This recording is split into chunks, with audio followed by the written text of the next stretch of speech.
There is an empty chair in almost everyone's life. Someone used to sit there, someone you expected to stay. But here is the truth most people learn too late. The chair can become empty without your entire life becoming empty with it. You can still laugh, dream, travel, grow, love, and wake up excited about tomorrow. This is not a lesson about needing nobody. It is about finally learning how to keep living beautifully when someone chooses not to stay. Chapter 1. Learn to enjoy life without waiting for someone to complete it. One of the most painful habits you can develop is believing that your life will finally become beautiful when the right person arrives. Because the moment you start thinking this way, you quietly put your happiness on hold and begin treating your present life like a waiting room. You tell yourself that you will travel when you have someone beside you, enjoy weekends when someone invites you, feel confident when someone chooses you, and finally feel complete when someone loves you in exactly the way you have always wanted. But the truth is that no person can permanently fill the spaces inside you that you have refused to explore for yourself. People can bring love, companionship, laughter, and unforgettable memories into your life, but they should never become the only reason your life feels worth living. Start creating beautiful moments before anyone arrives. Take yourself somewhere you have always wanted to go. Learn something that excites you. Build routines you look forward to. And stop waiting for another human being to give you permission to enjoy your own existence. The moment you understand that love should add beauty to your life rather than become the source of all beauty, something powerful changes inside you. You stop asking, "Who will complete me?" and begin asking, "What can I create with the life I already have?" That question can change everything, because a fulfilled life is not built by finding someone who fills every empty space. It is built by becoming deeply connected to yourself, your purpose, your curiosity, and the simple privilege of being alive. Chapter 2. Let people leave without letting your heart fall apart. One of the hardest lessons in life is accepting that some people can mean everything to you and still not be meant to stay forever, because love does not always guarantee permanence, and memories do not always create a future. When someone begins to pull away, your first instinct may be to hold tighter, explain more, give more, and search desperately for the version of them who once made you feel safe. But forcing someone to remain usually creates more pain than their leaving ever could. You begin sacrificing your dignity just to preserve a connection that is already changing, and slowly you lose pieces of yourself trying to stop another person from walking away. Learn to recognize when love has turned into fear of loss. Let people make their choices without allowing those choices to determine your worth. Their departure may hurt, but pain does not mean your life is falling apart. Sometimes it simply means a chapter has reached its final page. Give yourself permission to grieve what you hoped would last, but do not turn grief into a place where you live forever. You can miss someone without chasing them, love someone without begging them, and remember someone without reopening the door every time loneliness appears. The strongest heart is not the heart that never breaks. It is the heart that understands that an ending can hurt deeply and still refuse to abandon itself. When you stop fighting every goodbye, you begin discovering something beautiful. People may leave your life, but they do not have to take your peace, your identity, or your future with them. Chapter 3. Find beauty in the quiet days nobody applauds. Some of the most meaningful days of your life will be the days nobody notices, the mornings when nothing extraordinary happens, the afternoons without exciting plans, and the evenings when your phone is quiet and nobody is waiting to hear from you. These moments can feel empty when you have trained yourself to believe that life is only valuable when something exciting is happening or someone is sharing it with you. But real happiness begins when you learn to see beauty without needing an audience. There is beauty in making your favorite breakfast slowly, opening a window and feeling fresh air enter the room, walking somewhere peaceful without rushing, listening to music that changes your mood, reading a few pages that make you think differently, or simply watching the sky become darker at the end of another ordinary day. These moments may never become photographs, stories, or memories that impress anyone, yet they are the pieces from which most of your life is actually built. If you keep waiting for celebrations, relationships, vacations, achievements, or special people before allowing yourself to feel alive, you may overlook years of perfectly good days. Learn to romanticize the life that already exists around you. Notice small things, create little rituals, make your surroundings beautiful, and give ordinary moments your full attention. A peaceful life does not always look exciting from the outside, but it can feel incredibly rich from within. When you learn to enjoy the days nobody applauds, you stop needing constant excitement to prove that your life is meaningful. And suddenly, even the simplest morning can become something you are grateful to be alive for. Chapter 4. Create a life you genuinely love coming back to. There is a different kind of happiness that appears when your life no longer feels like something you are constantly trying to escape from. You stop needing endless distractions, constant messages, crowded weekends, or someone else's presence just to make the day feel worthwhile, because you have slowly created a life that feels warm, meaningful, and familiar when you return to it. This kind of life is not built in one dramatic moment. It is built through small decisions repeated until your days begin to feel like they belong to you again. Many people spend years searching for someone who will make life exciting because they have never learned how to make their own life feel interesting. They wake up without anything they are looking forward to, move through routines they do not enjoy, spend their free time waiting for messages, and then wonder why being alone feels so heavy. The problem is not always the absence of another person. Sometimes the deeper problem is that you have not created enough reasons to enjoy your own company, your own environment, and your own direction. Look closely at the life you return to every day. Does your room feel peaceful or neglected? Does your routine give you energy or drain you? Do you have anything you are building that makes you curious about tomorrow? Are you learning something, creating something, improving something, or becoming someone you are proud of? These questions matter because your everyday environment quietly shapes your emotions. When there is nothing in your life that feels personally meaningful, you become more vulnerable to depending on people for stimulation, comfort, and purpose. Begin with what you can control. Make your home feel like somewhere you enjoy being, even if it is simple. Clean the space that has been bothering you. Open the curtains. Play music that changes the atmosphere. Keep a book nearby that you genuinely want to read. Prepare food with care, instead of treating every meal like another task to finish. Create a morning routine that gives you something gentle to wake up to, and an evening routine that helps your mind understand that the day is complete. These things may seem small, but small things repeated every day eventually become the emotional texture of your life. Then give yourself something to build. Human beings need a sense of movement. When you are growing, loneliness becomes less powerful because your attention is not permanently trapped in what is missing. Learn a skill that intimidates you. Improve your health slowly. Start writing. Build something with your hands. Learn another language. Study a subject you have always found interesting. Save money for something meaningful. Work toward a goal that belongs to you alone. The goal does not need to impress anyone.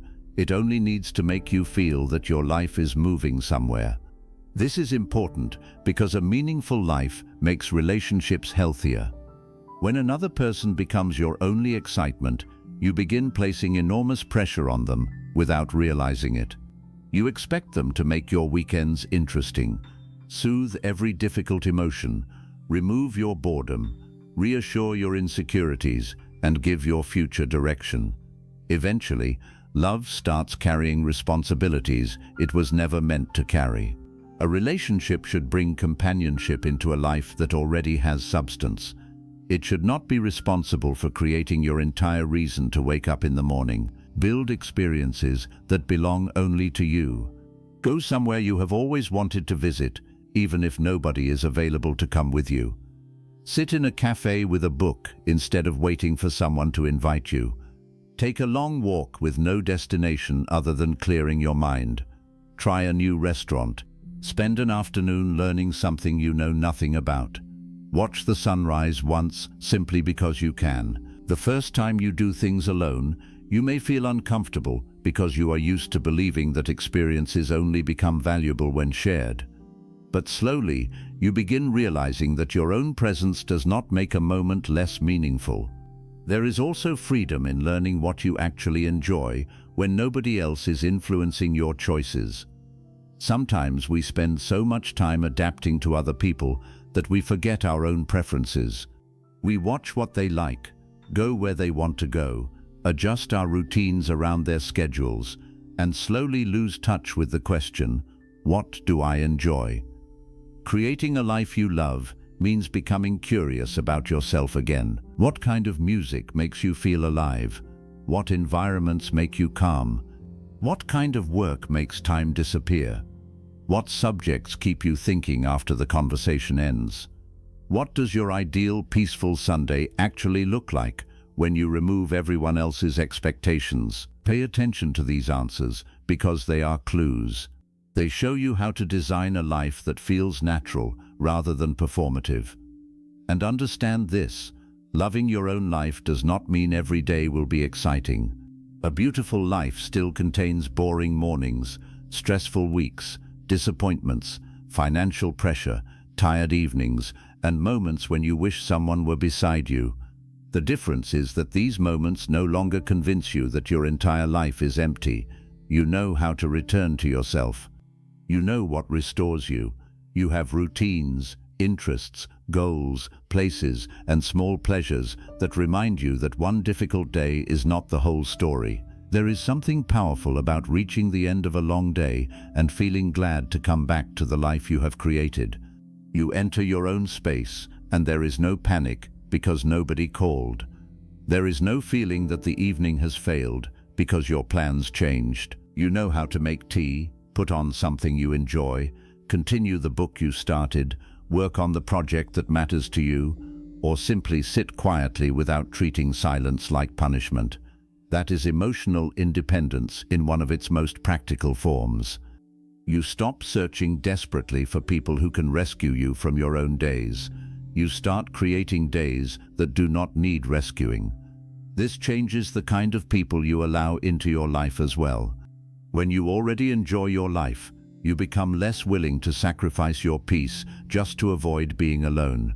You stop accepting confusing relationships simply because they give you something to do. You stop entertaining people who constantly disturb your emotional balance because you finally understand what they are competing with.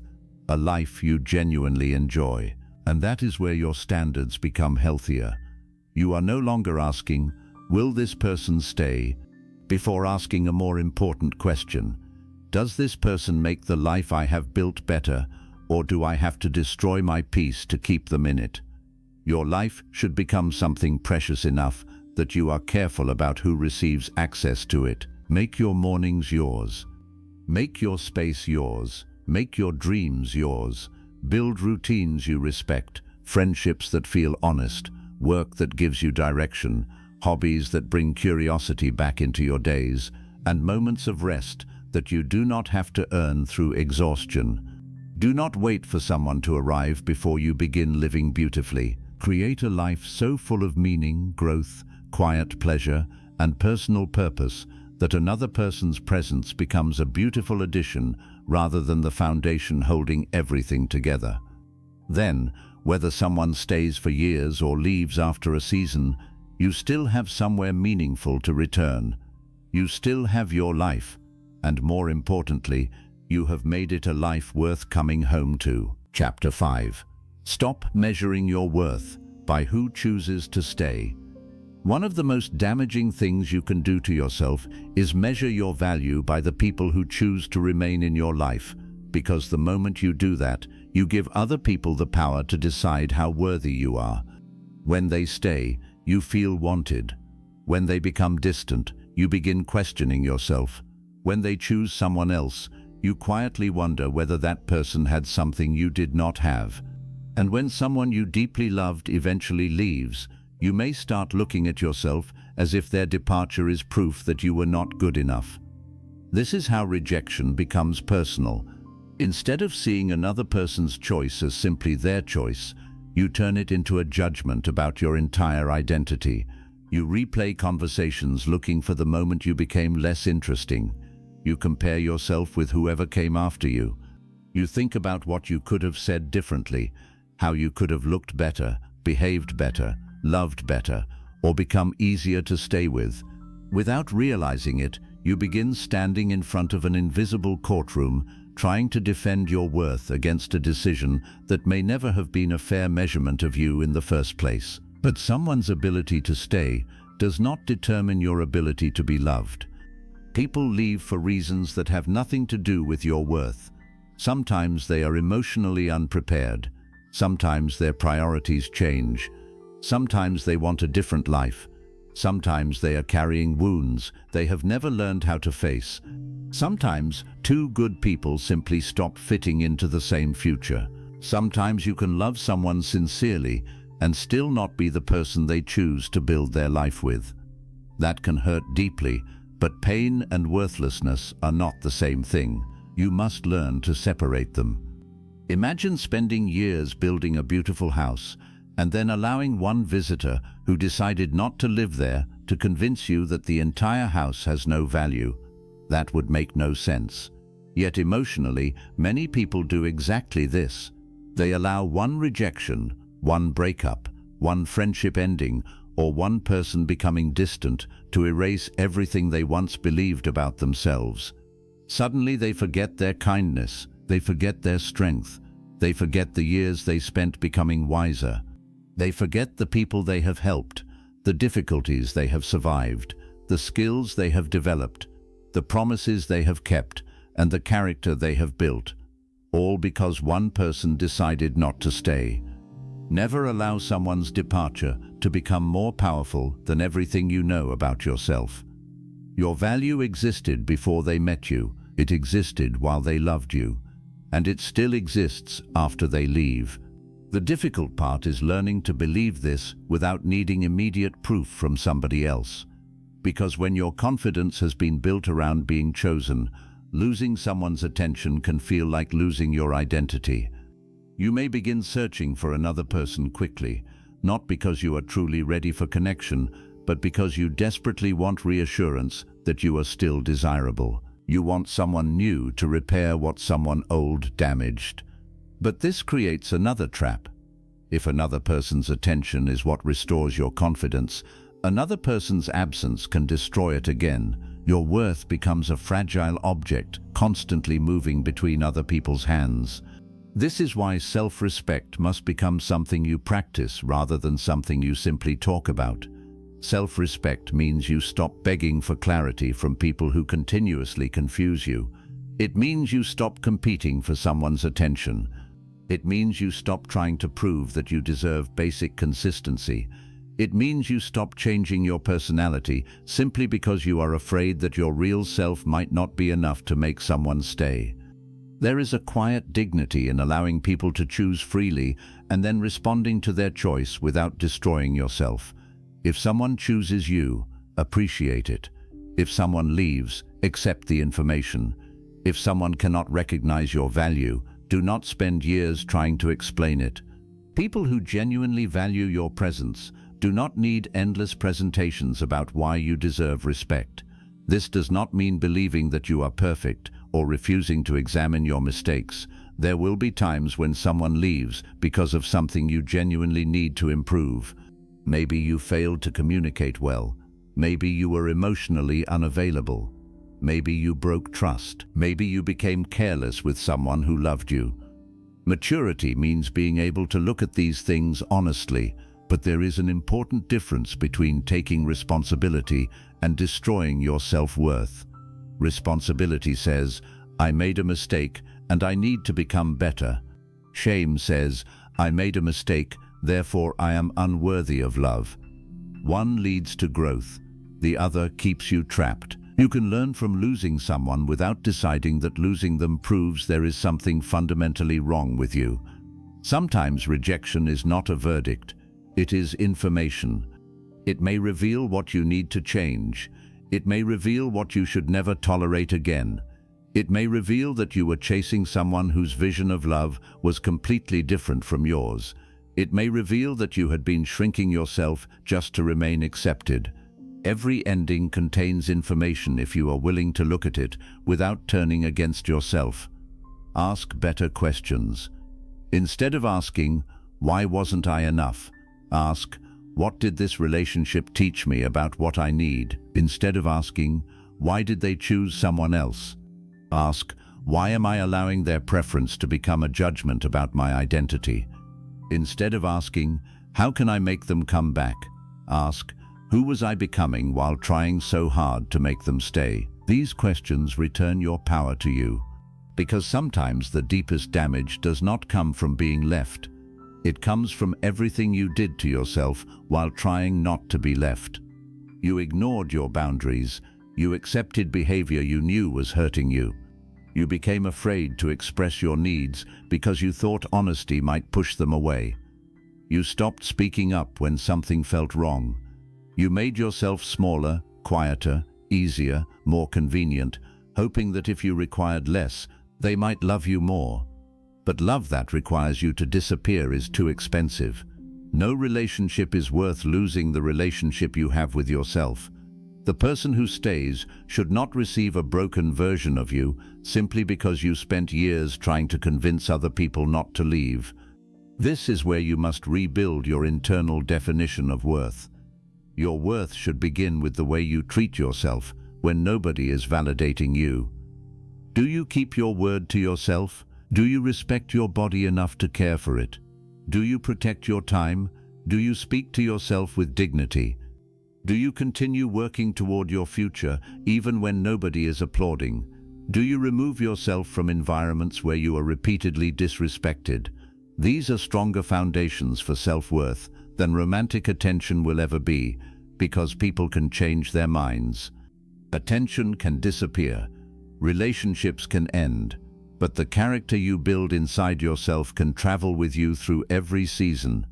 When you begin measuring yourself by your values instead of other people's choices, your emotional life becomes much more stable. You do not become arrogant. You simply become less easily destroyed. Someone can reject you, and you can feel disappointed without deciding that your life has lost meaning. Someone can stop loving you, and you can grieve without concluding that you are impossible to love. Someone can choose a different future, and you can respect their decision without begging them to reconsider your value. This kind of strength is quiet. It does not need revenge. It does not need to prove anything.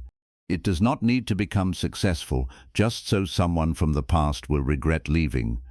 You improve because your future deserves a stronger version of you, not because you need an audience for your transformation.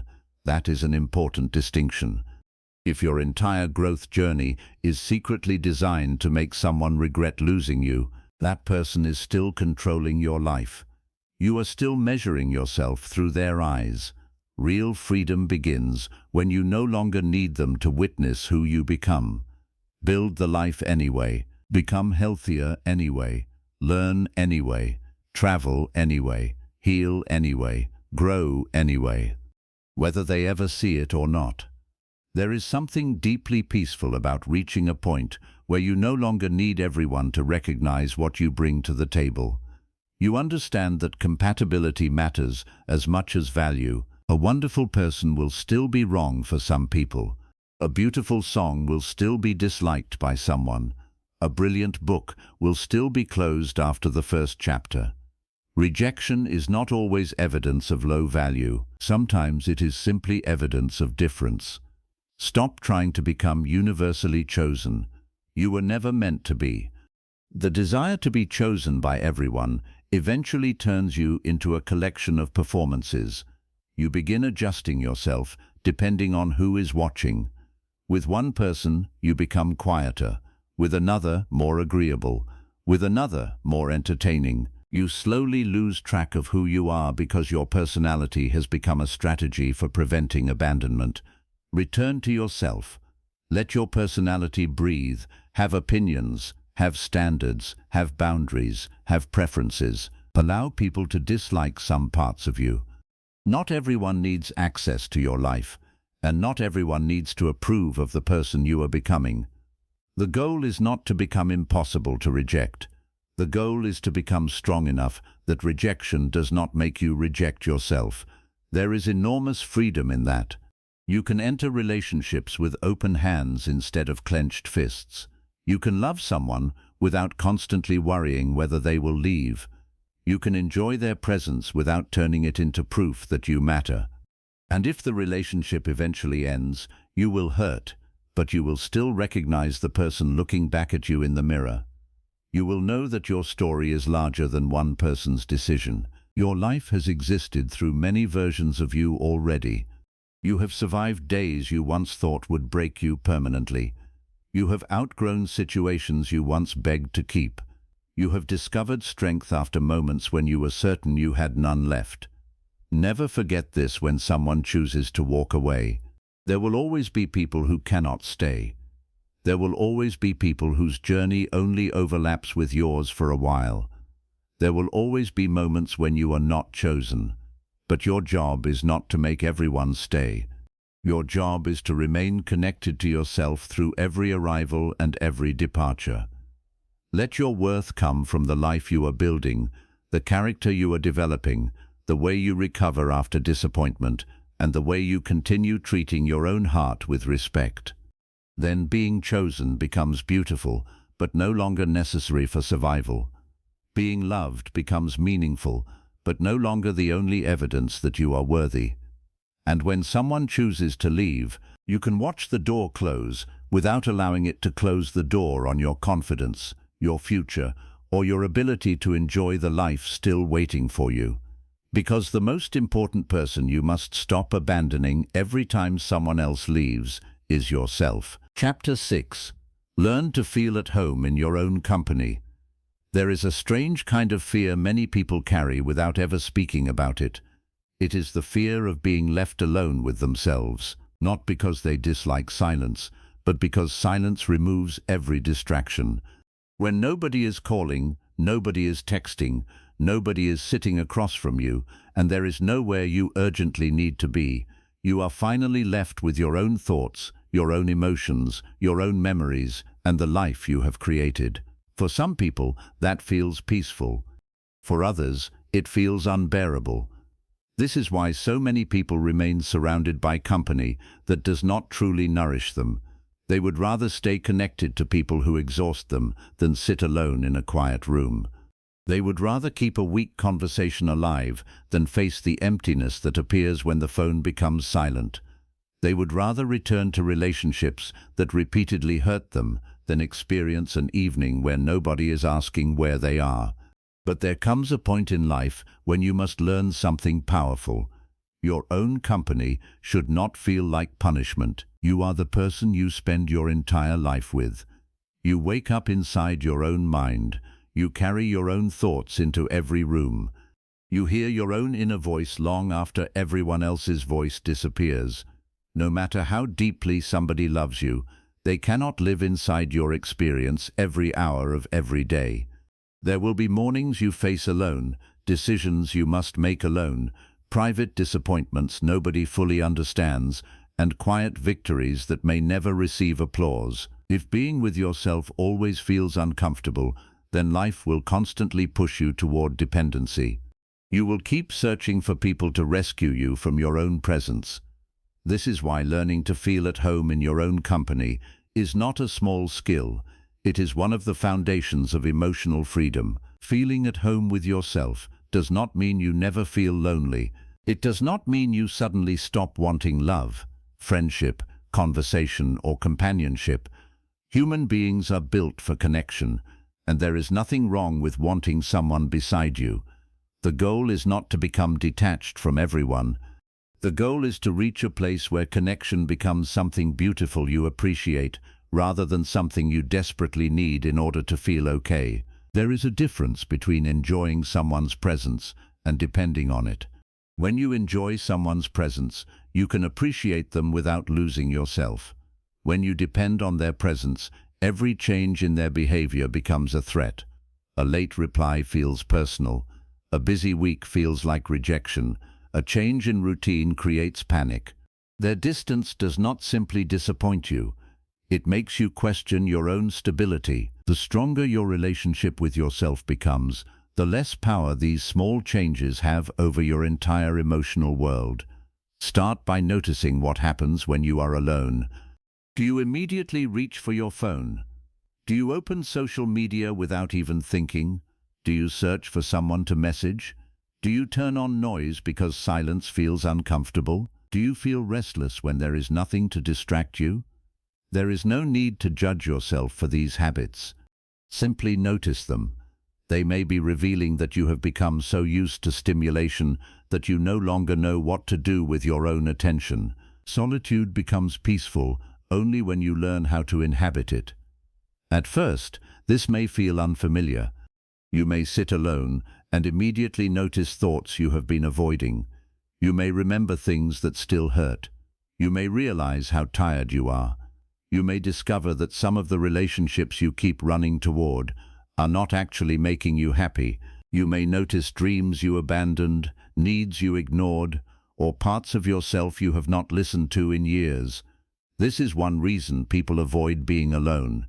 Solitude often tells the truth. Noise can help you escape yourself for a while, but silence eventually introduces you to the life underneath all that distraction. Do not run from that meeting. Sit with yourself long enough to become curious instead of afraid. Ask simple questions. What actually makes me peaceful? What am I pretending not to care about? What am I tired of tolerating? What would I like to learn? What kind of life would feel natural to me if I stopped trying to impress anyone? What have I been postponing because I believed it would only be enjoyable with someone else? You may be surprised by how much of yourself has been waiting to be discovered. Many people know everyone around them better than they know themselves. They know their partner's favorite meal, their friend's schedule, their family's expectations, their co-workers' moods, and what everyone else needs from them. But when asked what genuinely makes them feel alive, they hesitate. That is what happens when you spend years looking outward. You become an expert on everyone else's world while becoming a stranger inside your own. Come back. Learn yourself again. Notice what kind of music changes your mood without anybody else recommending it. Notice what places make your body relax. Notice whether you prefer a slow morning or an active one. Notice which conversations leave you energized and which leave you drained. Notice the things you do when there is nobody around to approve or disapprove. Your preferences are not unimportant. They are part of the map back to yourself. Create experiences that teach you that your own presence is enough to make a moment meaningful. Go for a walk without waiting for someone to join you. Do not rush through it as if it is merely exercise. Look around. Notice trees, buildings, faces, light, movement, and the changing sky. Allow your mind to settle into the rhythm of your steps. Go somewhere alone that you previously believed required company. Sit in a cafe, order something you enjoy. Read, think, watch the world move around you. At first, you may feel like everyone is noticing that you are alone, but most people are far too occupied with their own lives to care. Something begins to change when you stop treating being alone as evidence that something is missing. You begin to carry yourself differently. You stop waiting to be accompanied before you participate in life. You stop postponing experiences. You stop telling yourself, "I'll do that when I have someone." You begin saying, "I want to experience this, so I will." That shift may look small from the outside, but internally it is enormous. You are teaching yourself that your life can continue moving even when nobody is walking beside you. There is also great power in learning how to comfort yourself. Most people know how to reach for somebody when life becomes difficult, but fewer people know how to sit with their own pain without immediately trying to escape it. When you feel sad, Can you acknowledge that sadness without turning it into a disaster? When something disappoints you, can you give yourself a quiet evening without feeling like your life is falling apart? When someone hurts you, can you process what happened before running toward another person for validation? This is emotional maturity. It does not mean refusing support. There are times when you absolutely should talk to people you trust, but there is strength in knowing that you are also capable of being present for yourself. Speak to yourself the way you would speak to someone you deeply care about. When you make a mistake, do not become cruel. Correct yourself, learn, take responsibility. But do not turn one mistake into a complete attack on your character. When life does not go according to plan, remind yourself that uncertainty is part of living. When somebody leaves, remind yourself that their absence does not erase your identity. When you feel lonely, do not immediately interpret loneliness as proof that you are unloved. Sometimes loneliness is simply a passing emotion, asking for attention, rest, movement, creativity, or meaningful connection. Not every uncomfortable feeling needs to be solved by another person. Sometimes it needs to be understood. This becomes easier when you build small rituals that make solitude feel warm. Maybe you begin your morning slowly before opening your phone. Maybe you make coffee and sit near a window for 10 minutes. Maybe you write your thoughts before the world begins demanding your attention. Maybe you walk in the evening. Maybe you cook one meal each week simply because you enjoy the process. Maybe you keep a book beside your bed. Maybe you listen to something that makes you think, instead of constantly consuming things that make you compare your life with everyone else's. These rituals create familiarity, and familiarity creates safety. Over time, your own life begins to feel like somewhere you belong. This is what it means to feel at home in yourself. Home is not always a physical place. Home is the feeling that you do not have to perform. It is the feeling that you can breathe normally. It is the feeling that you do not have to convince anyone of your worth. It is the feeling that you can exist without being evaluated. Imagine being able to give yourself that feeling. Imagine entering your own room after a difficult day and not feeling abandoned simply because nobody else is there. Imagine turning off your phone without anxiety. Imagine spending a weekend without exciting plans and still feeling that your life has value. Imagine not needing somebody else's attention to make the evening feel complete. That is a powerful kind of peace. And the beautiful thing is that this peace improves your relationships instead of destroying them. When you enjoy your own company, you stop choosing people out of desperation. You stop asking, who will keep me from feeling alone? You begin asking, who actually brings something healthy into the life I already enjoy? That question changes everything. You become less likely to tolerate disrespect because you are no longer terrified of the silence that may follow after you walk away. You become less impressed by inconsistent attention. You stop confusing being wanted with being valued. You stop holding on to people simply because they occupy space. You begin understanding that not every presence is companionship. Some people can sit beside you and make you feel lonelier than solitude ever could. There are relationships in which you constantly explain yourself, constantly wait, constantly question where you stand, and constantly shrink your needs because you are afraid of being called difficult. Sometimes the most peaceful thing you can do is return to your own company, not bitterly, not dramatically, simply because you have finally learned that being alone can be safer than being emotionally abandoned beside someone. This realization gives you standards that cannot easily be manipulated. You no longer believe that any relationship is better than no relationship. You begin to value quality over company. One honest friend becomes more valuable than 10 people who only appear when it benefits them.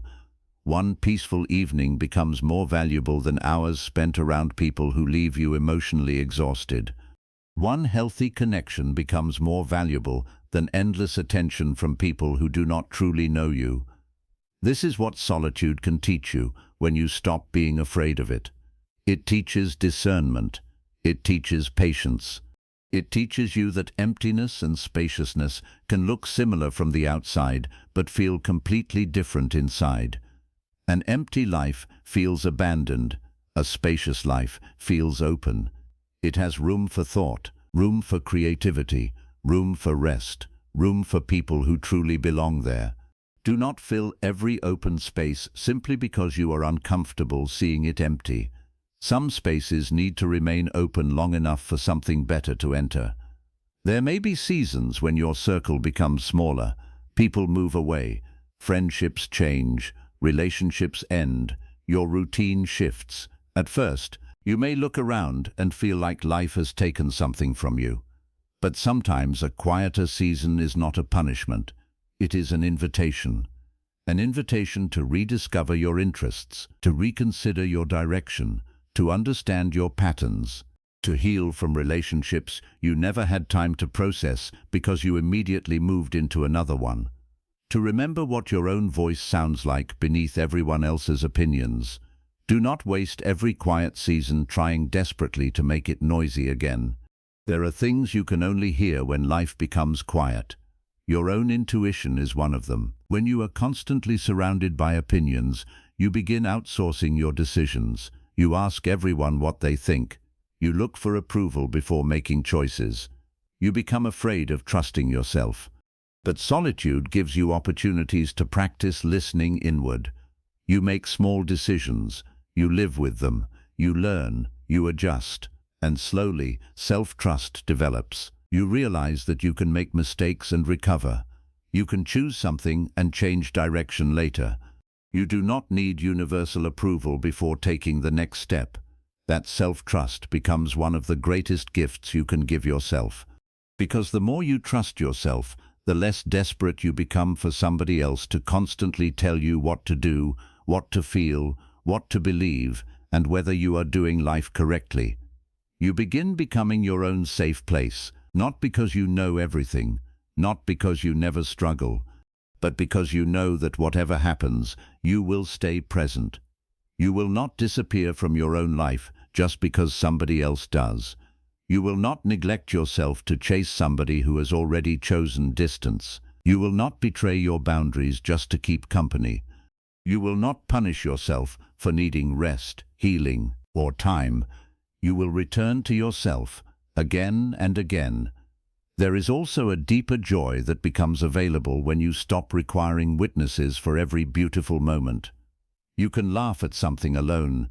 You can watch a sunset without needing to send it to anyone. You can discover a song and simply enjoy it. You can feel proud of yourself even when nobody knows what you accomplished. You can experience gratitude privately. Not every beautiful moment needs an audience. Some moments become more intimate because they belong only to you. This is something people often forget in a world where every experience is quickly turned into something to share. There is value in keeping some joy unannounced, a quiet achievement, a peaceful walk, a meaningful realization, a morning when you finally felt okay again after weeks of sadness. These private victories build a relationship with yourself that does not depend on external recognition. You begin understanding that a good life is not the same as a visible life. Some of the richest people emotionally are living days nobody would consider impressive. They have learned how to enjoy their mornings. They know how to rest. They are interested in something. They care deeply about a few people. They have boundaries. They notice beauty. They are not constantly trying to prove that they are happy. They simply are present. This is the life you should begin creating. A life that does not collapse every time attention disappears. A life that does not become empty every time plans are cancelled. A life in which solitude is not a sentence you serve while waiting for love to arrive. Make your own company somewhere worth returning to. Fill your mind with things that make you curious. Fill your environment with things that calm you. Fill your schedule with enough purpose to keep you moving and enough space to let you breathe.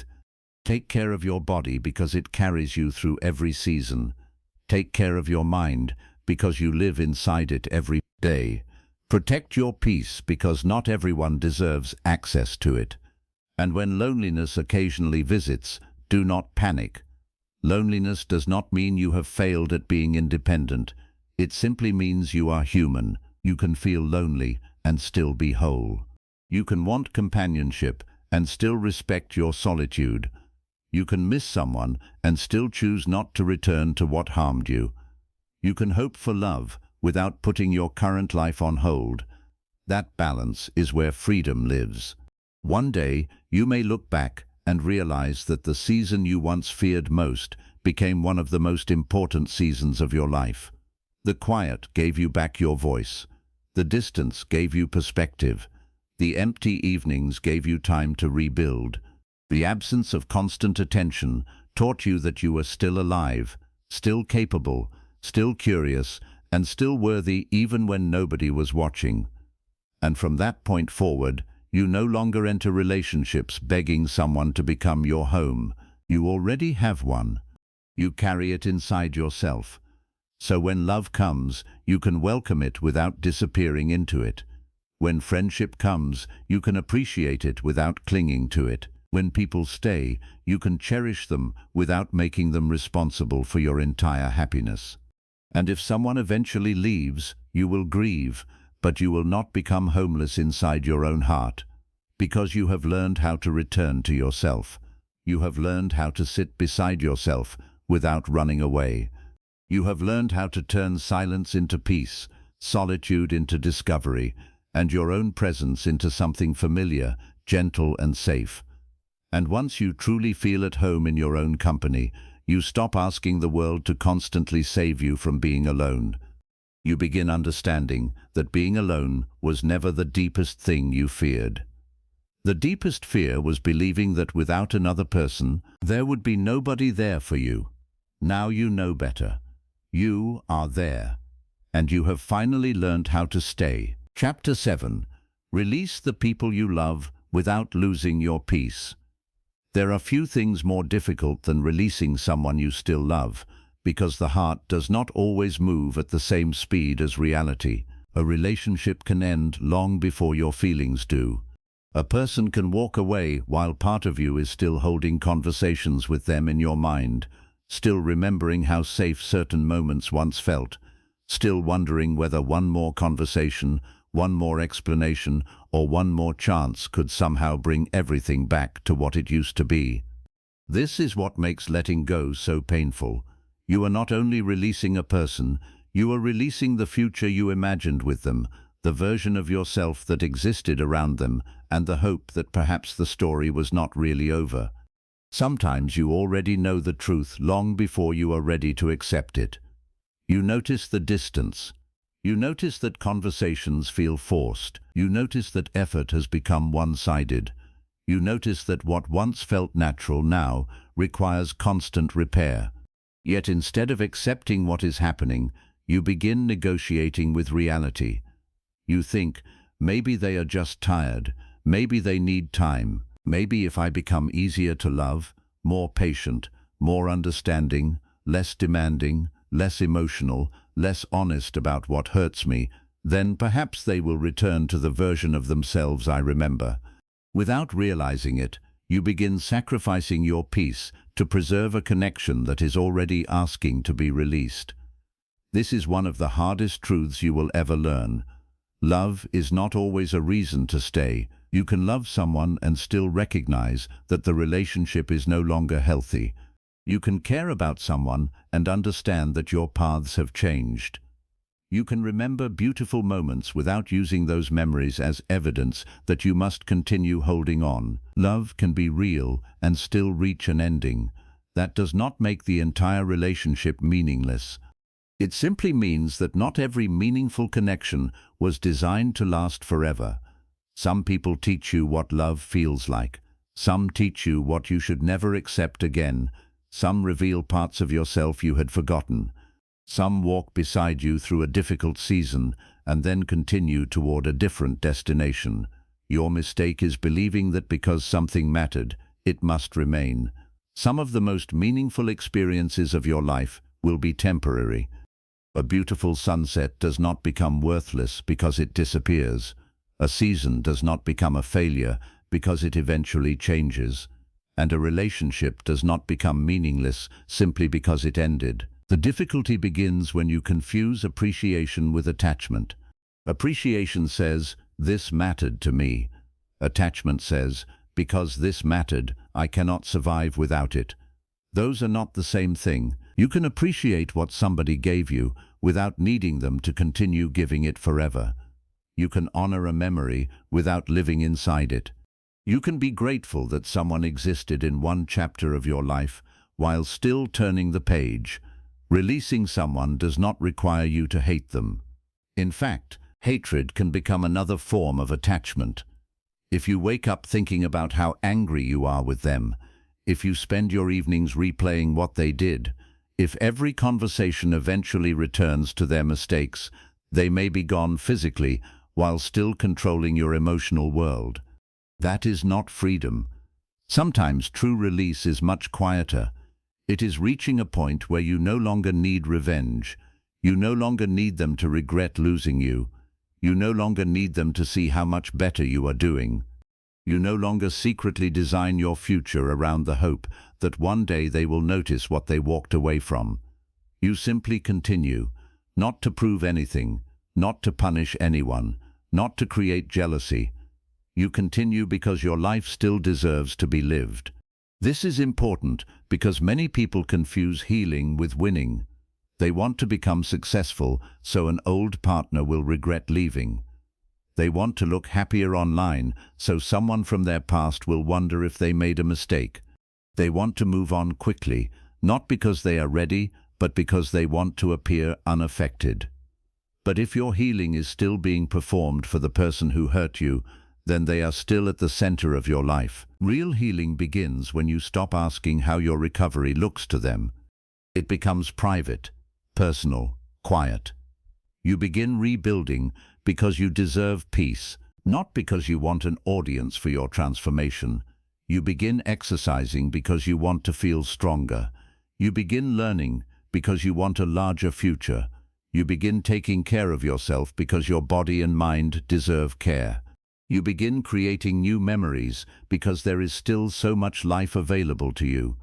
And whether the person from your past ever sees who you become becomes less and less important. That is progress. Letting go also requires you to stop feeding what you are trying to release.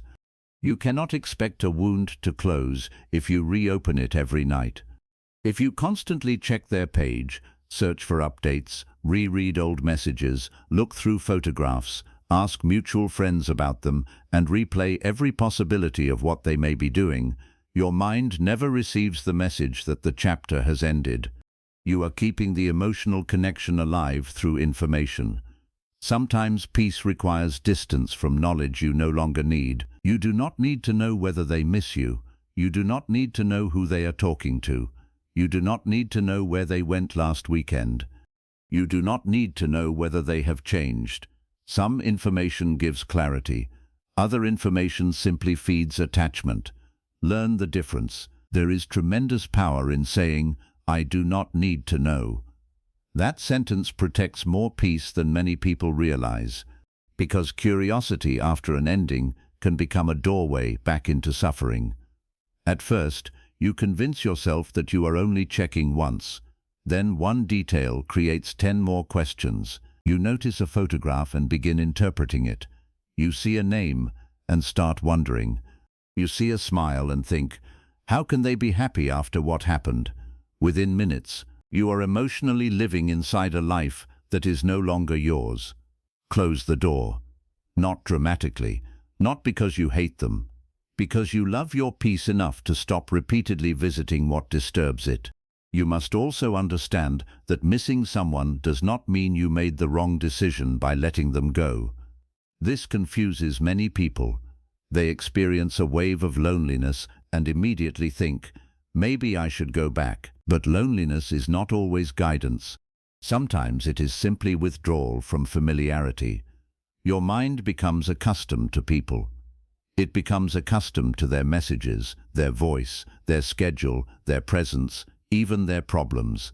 When that pattern suddenly disappears, Your nervous system notices the absence before your wisdom remembers why the relationship had to end. You may miss someone who was bad for you. You may miss a place where you were unhappy.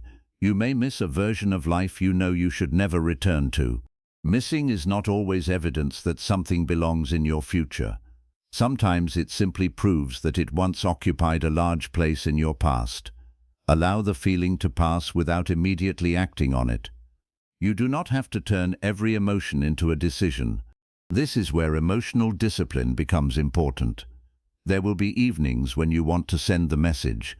There will be birthdays, anniversaries, familiar songs, locations, and small details that suddenly bring memories back with surprising force. You may feel fine for weeks, and then one ordinary moment makes the past feel close again.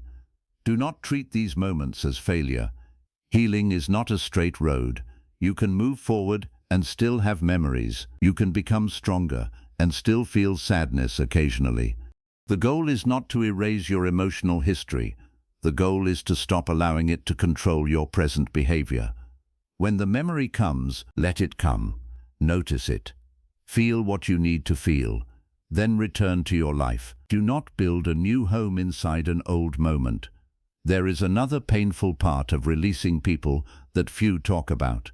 Sometimes you have to release the version of them that only existed in your hope. You were not always holding on to who they actually were. Sometimes you were holding on to who you believed they could become. You saw potential. You imagined growth. You believed one day they would communicate better, love more openly, become more consistent, heal their wounds, recognize your effort, or finally understand what you needed. You were in a relationship partly with a person and partly with possibility.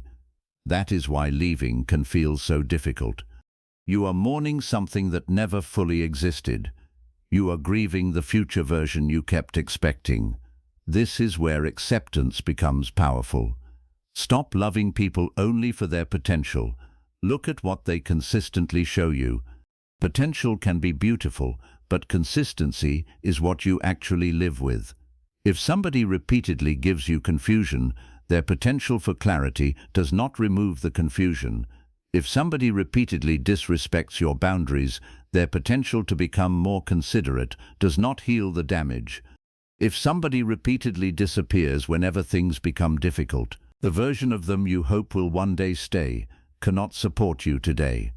You can believe someone is capable of growth and still refuse to wait inside pain until they decide to grow. Their transformation is their responsibility. Your peace is yours. This is not selfishness. It is emotional maturity. There are also times when there is no villain, no betrayal, no cruelty, no dramatic reason to leave. Sometimes two people simply become different. Their dreams change. Their values move in different directions. One wants a life the other cannot live. One needs something the other cannot give.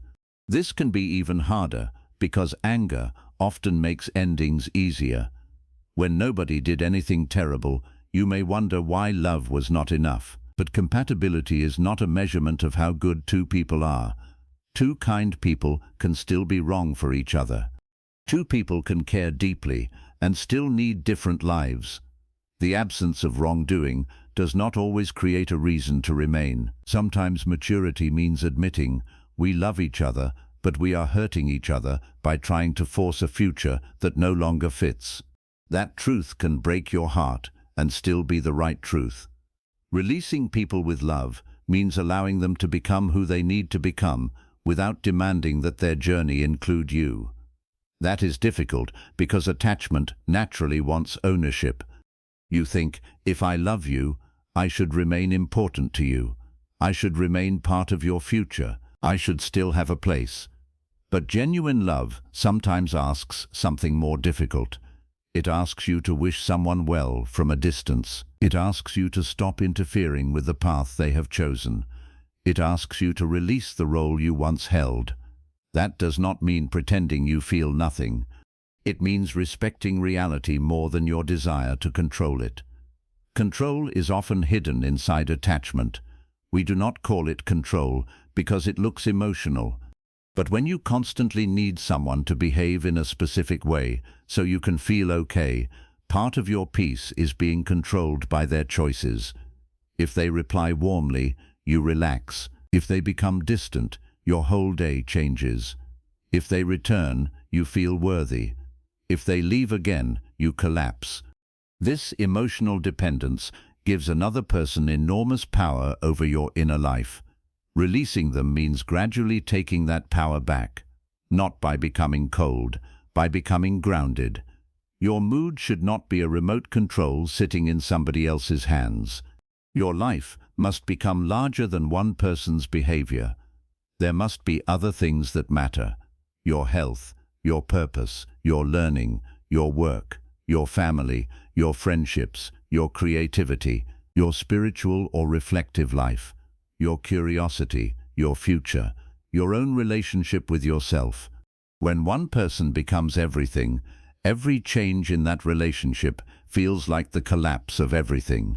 Expand your world. A larger life creates emotional balance. This is one reason people suffer so intensely after breakups or friendship endings. Their emotional world had become very small. One person occupied too much of it. When that person left, there seemed to be nothing remaining. Do not make that mistake again. Love deeply, but keep living. Care deeply, but keep growing. Build memories together, but keep your individual identity.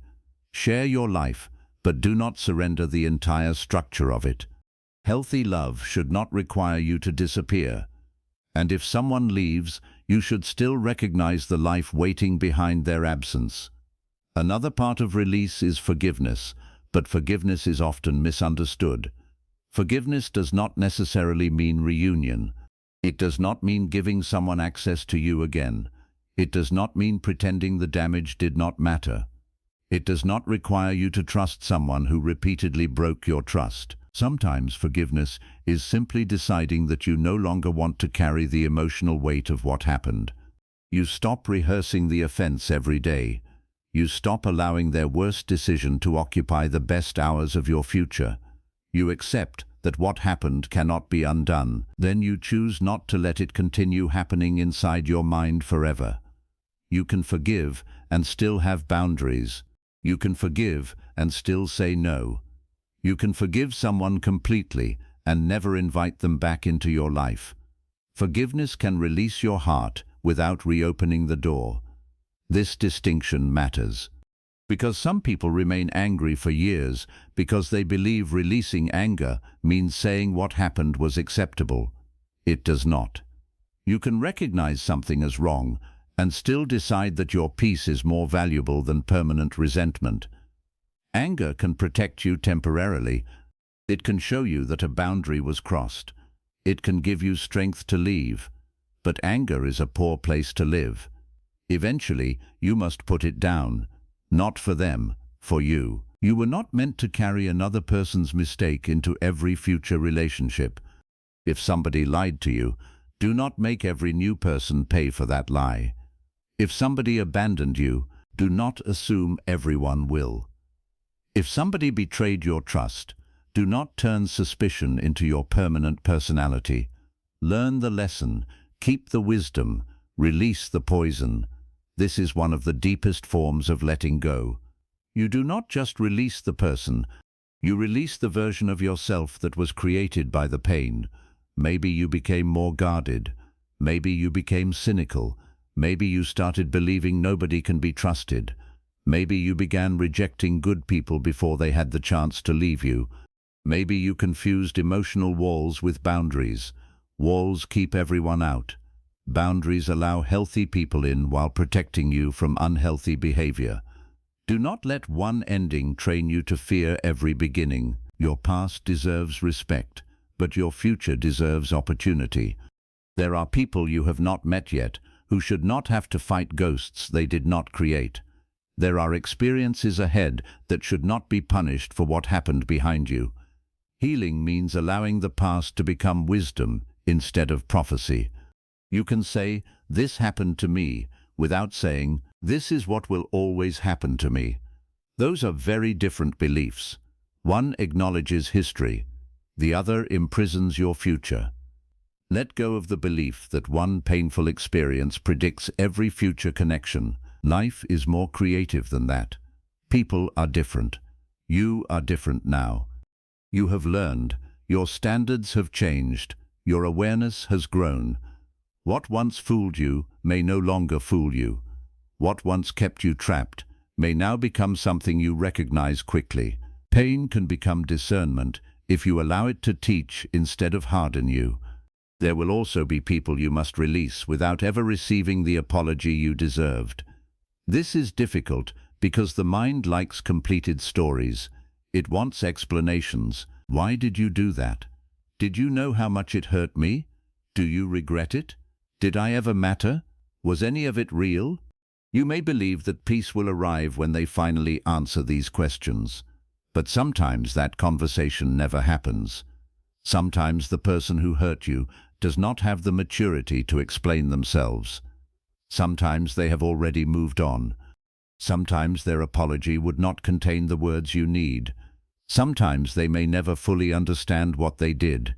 If your healing depends on their awareness, you may remain emotionally tied to them for years. Closure is not always something another person gives you. Sometimes closure is a decision.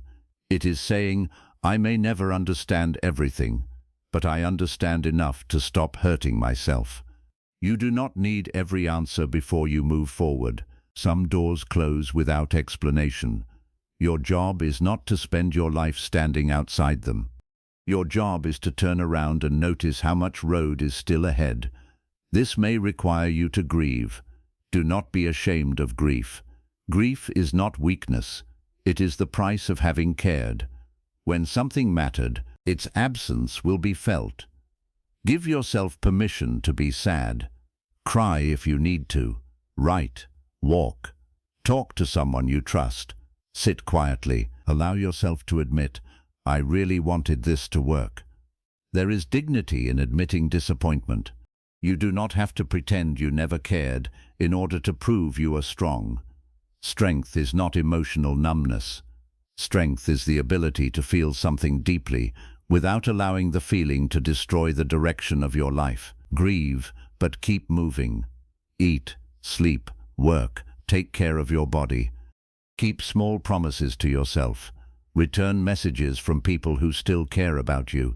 Go outside. Continue creating. Healing often happens inside ordinary routines, not dramatic breakthroughs. One morning you wake up and realize they were not your first thought. One day you hear the song and it does not hurt as much. One evening you realize you have gone hours without wondering what they are doing.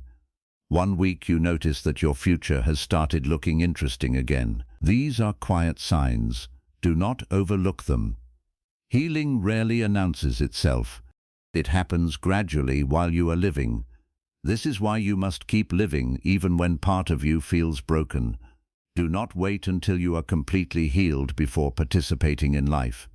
Life itself is often part of the healing. New places give your mind new associations. New routines create new emotional patterns. New goals remind you that your story has direction. New friendships remind you that connection did not end with one person. New experiences give your heart evidence that joy still exists. Do not force any of this. You do not need to replace someone immediately. In fact, trying to replace a person before you have released them often creates more confusion. You begin comparing. You expect the new person to repair old wounds. You become disappointed when they do not feel familiar. Give yourself time to become emotionally available again. There is nothing wrong with a quiet season. A quiet season can save you from carrying unfinished pain into a new relationship. Use the space. Learn what happened. Learn what you ignored. Learn what you need. Learn what you will do differently. Most importantly, learn how to remain yourself when you love again. Because the goal is not to stop loving deeply. The goal is to stop losing yourself inside love. You should be able to say, I love you, without silently meaning, please become responsible for my entire emotional survival. You should be able to say, I hope you stay, without meaning, if you leave, I will have nothing. You should be able to cherish somebody without turning their presence into the foundation of your identity. This is secure love. It has warmth without desperation, closeness without possession, commitment without self-erasure. And it begins with learning how to release when release becomes necessary. At some point, you will understand that holding on is not always an act of love. Sometimes holding on is fear, wearing the clothes of loyalty. You tell yourself you are loyal, but you are terrified of beginning again. You say you are patient, but perhaps you are afraid of the empty space that comes after letting go. You say you believe in the relationship, but maybe you have tied too much of your identity to making it work. Be brave enough to examine the difference. Not every long struggle deserves another year. Not every emotional investment needs to be protected simply because you have already invested so much. You are allowed to stop. You are allowed to say, "This mattered to me, but it is costing me too much peace." You are allowed to love someone and choose yourself. And choosing yourself does not mean deciding that you are more important than everyone else. It means recognizing that you are also a person deserving of care. Your peace matters. Your sleep matters. Your dignity matters. Your mental space matters. Your future matters. You do not have to destroy these things just to prove that your love was real. Love should not require endless self-abandonment. There will be a moment when you finally stop trying to force an old connection back into your current life. At first, the silence may feel enormous. Then, slowly, the silence becomes space. Space to think. Space to breathe. Space to remember who you were before you became consumed by the relationship. Space to ask what you want now. Space to rebuild your routines. Space to become curious again. And one day, what once felt like emptiness begins feeling like freedom. You will understand that some people leave not because your life is becoming smaller, but because space is being created for a different version of you. Do not rush to fill that space. Let it teach you. Let it show you that you can survive absence. Let it remind you that your life has its own pulse. Let it prove that you can still laugh, still dream, still enjoy food, still make plans, still learn, still love, and still become excited about tomorrow. The person you thought you could not live without eventually becomes somebody you once knew. That sounds impossible when the loss is fresh. But time has a way of changing the emotional size of things. What dominates your mind today may one day become a memory you can hold gently. Not because it did not matter, because you became larger than the pain. That is what healing does. It expands you. The event remains part of your story, but it stops being the entire story. And when that day comes, do not become bitter about how much you once cared. Do not be embarrassed that you loved deeply. Your ability to love was never the problem. The lesson was learning where love belongs, how much of yourself to give, and when love must be accompanied by release. You can keep your softness without losing your wisdom. You can remain open-hearted without becoming easy to misuse. You can believe in connection without fearing solitude. You can love someone fully and still understand that if their path changes, your life does not end. That is the peace you are building. A peace that does not depend on everyone staying. A peace strong enough to survive goodbyes. A peace that does not need to erase the past in order to enjoy the present. So if there is someone you know you need to release, stop waiting for the day when you feel absolutely nothing. That day may not come before you make the decision. Sometimes you release first, and your feelings slowly catch up later. You take the step while your heart is still uncertain. You stop checking. You stop calling. You stop reopening the same conversation. You remove yourself from what keeps hurting you. Then you allow time to do what force never could. You do not release because they meant nothing. You release because your life still means something too. Carry the good memories without turning them into chains. Carry the lessons without carrying the bitterness. Carry the wisdom without carrying the fear. Wish them well if your heart is capable of it. Leave them alone if distance is what healing requires.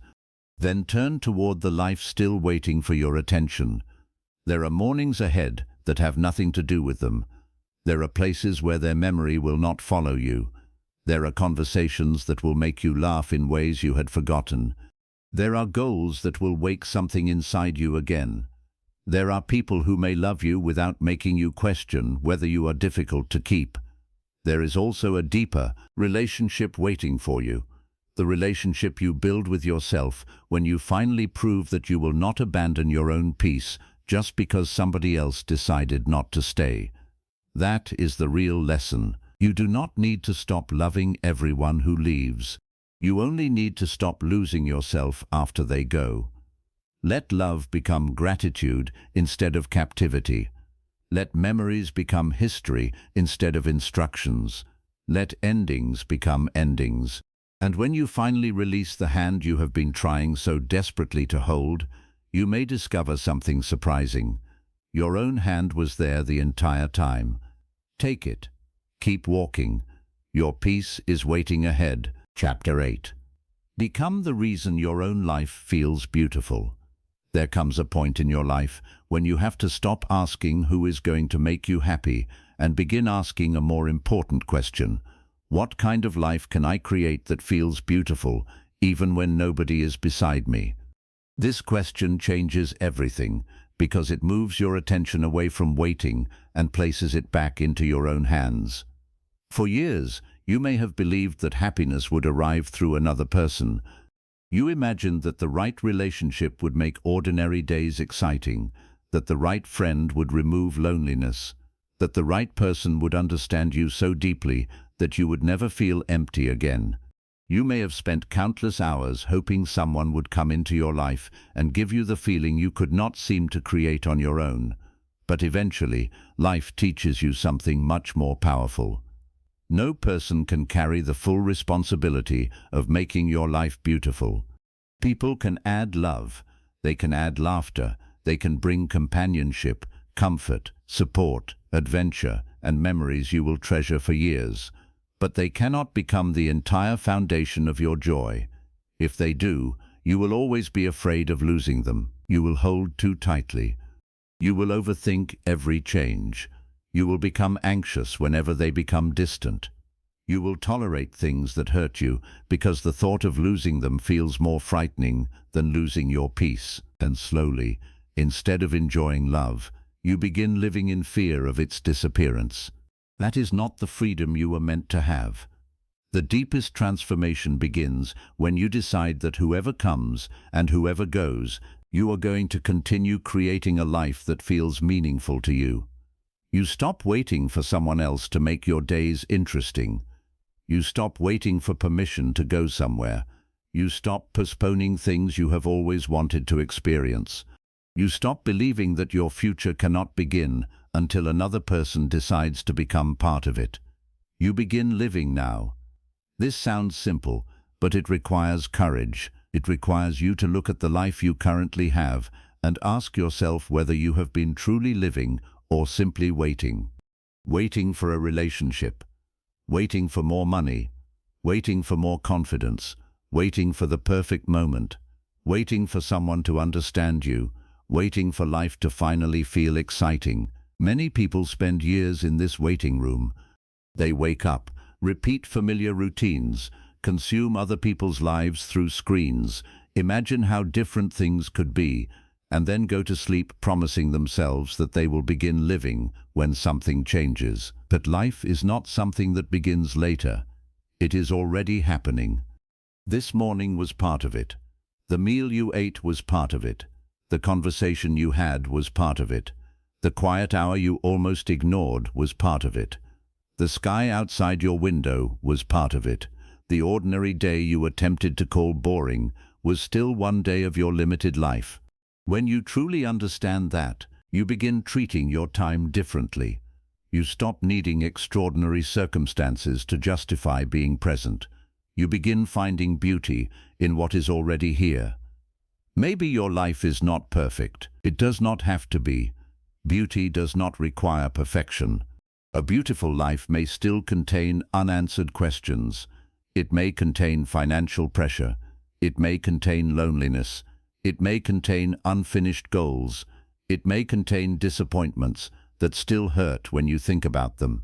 The goal is not to eliminate every difficult thing before you allow yourself to experience joy. If you wait for every problem to disappear, you may wait forever. Instead, learn how to create moments of beauty inside an imperfect life.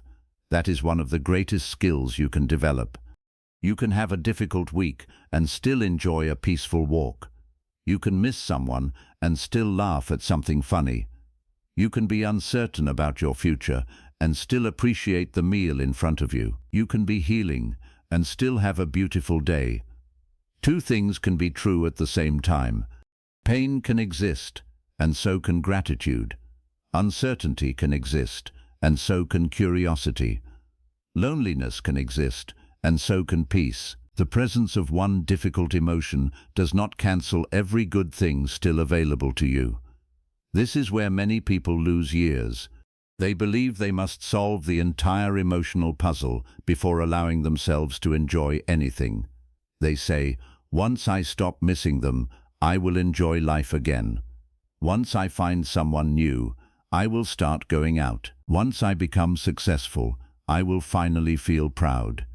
Once everything makes sense, I will relax." But life rarely becomes completely settled. There will always be another question, another challenge, another transition, another uncertainty. Learning to enjoy life means learning how to live while some things remain unresolved. It means allowing joy to enter without asking whether you have earned it yet. It means noticing that your life does not have to be perfect before it becomes precious. Start with your mornings. How do you begin your day? Do you wake up and immediately enter everyone else's world? Do you reach for your phone before you have even noticed how you feel? Do you let messages, news, social media, and other people's opinions become the first voices inside your mind? Or do you give yourself a moment, a few quiet minutes, a glass of water, a stretch, a window open to fresh air, a simple breakfast, a page from a book, a thought about what kind of person you want to be today? These small choices may appear unimportant, but your life is made of small choices. You do not create a beautiful life only through dramatic events. You create it through the way you repeatedly experience ordinary moments. Make your mornings feel like yours. Not every morning has to be productive. Some should simply be peaceful. You do not have to wake up and immediately prove your worth. You are allowed to begin slowly. Then look at your environment. Your surroundings influence you more than you realize. You do not need an expensive home to create a space that feels good to return to. You can clean the room you have, remove what constantly creates visual noise, keep things that genuinely matter to you. Make your bed, open the curtains, place something beautiful somewhere you will see it. A book, a plant, a photograph, something that reminds you of what you are building. Your environment does not need to impress visitors. It needs to support the person who lives there, you. There is something powerful about entering your own space and feeling that it reflects care. That care becomes a message. It says, "My life is worth looking after." Do the same with your body. Treating yourself well is one of the most practical ways to become the reason your own life feels beautiful. Move your body. Not only because you want to change how you look, but because movement changes how you experience being alive. Walk, stretch, exercise, breathe deeply, go outside, feel sunlight, drink water, eat food that gives you energy. Rest when exhaustion is turning you into someone you do not recognize. You do not need to become obsessed with self-improvement. You simply need to stop treating your body as something you only notice when it fails you. Your body has carried you through heartbreak, through stress, through nights you thought would never end, through ordinary mornings when you did not realize how fortunate you were to wake up. Care for it. There is beauty in becoming someone who knows how to take care of themselves. Then begin building a mind you enjoy living inside. This matters more than almost anything else. You spend more time with your thoughts than with any person. If your inner world is constantly filled with comparison, resentment, fear, regret, and self-criticism, even the most beautiful external life will feel exhausting. Protect what you repeatedly allow into your mind. Be careful what you consume. Not everything deserves your attention. Not every opinion deserves a response. Not every argument deserves your emotional energy. Not every piece of information improves your life simply because it is available. Your attention is part of your life. Where you place it determines what your days become. If you spend hours watching people who appear happier, richer, more attractive, more successful, and more loved than you, do not be surprised when your own ordinary life begins to feel insufficient. Comparison can make a good life look empty. You begin ignoring what you have because you are constantly looking at what someone else appears to have. This is one reason gratitude is so important. Gratitude does not mean pretending everything is perfect. It means refusing to become so focused on what is missing that you stop noticing what is present. There are things in your current life that a younger version of you once wanted. There are problems you no longer have. There are things you survived that once terrified you. There are freedoms you barely notice because they became normal. Pause long enough to recognize them. You may discover that your life contains more beauty than your distracted mind has been allowing you to see. Learn to celebrate yourself privately. Do not wait for applause. When you finish something difficult, acknowledge it. When you choose discipline over an old habit, notice it. When you protect a boundary you once struggled to maintain, be proud. When you make progress nobody else sees, let it matter anyway. One of the strongest forms of self-respect is learning to validate your own progress without needing an audience. This does not mean you never want encouragement. Encouragement feels wonderful. But your effort should not become meaningless when nobody notices. Some of your greatest transformations will happen in silence. Nobody will see the evening you decided not to send the message. Nobody will see the morning you got up even though your heart felt heavy. Nobody will see the moment you chose not to return to something that had repeatedly hurt you. Nobody will fully understand how difficult it was to become calmer, stronger, more disciplined, or less dependent on other people's approval. You will know. Let that be enough sometimes. There is a special kind of confidence that develops when you become proud of the person you are when nobody is watching. That confidence cannot easily be taken from you. Build interests that belong to you. Do not let your entire personality become your relationships, your work, or your responsibilities. Remain curious. Read about something unfamiliar. Learn how something works. Create something badly at first. Take photographs. Write, cook, garden, draw, learn music, study history, learn a language. Repair something. Go somewhere new. You do not need to turn every interest into a business, a career, or an achievement. Some things are allowed to exist simply because they make your life richer. Adults often forget this. Children naturally explore because something looks interesting. Adults begin asking whether an activity is productive, profitable, impressive, or useful. But joy does not always need a purpose beyond joy. Let yourself become interested in things again. Curiosity makes life larger. A curious person rarely experiences the world as completely empty because there is always another question, another idea, another skill, another place, another perspective to explore. This does not mean you must constantly keep yourself busy. A beautiful life also needs space. Not every minute should be optimized. Not every day should be filled with plans. Rest is part of living. Silence is part of living. Doing absolutely nothing for a while can be part of a healthy life. You do not have to turn every free hour into productivity just to feel valuable. Learn how to sit without guilt. Learn how to rest before burnout forces you to. Learn how to enjoy a slow day without calling yourself lazy. The ability to slow down is part of emotional freedom. When you no longer need constant stimulation, ordinary peace becomes much more available. You begin noticing things you previously rushed past. A conversation becomes more meaningful. Food tastes better when you are not eating while distracted. A walk becomes restorative when you are not treating it like something to finish. Music feels different when you actually listen. Your own thoughts become clearer when they are not competing with constant noise. Presence is what turns ordinary life into something memorable. This is why beauty often has less to do with what is happening and more to do with how much of yourself is actually there to experience it. You can travel somewhere extraordinary and barely notice because your mind is elsewhere. You can sit in your own garden, fully present, and experience genuine peace. The location matters less than we think. Attention matters more. Give your life your attention. You have given so much attention to people who left.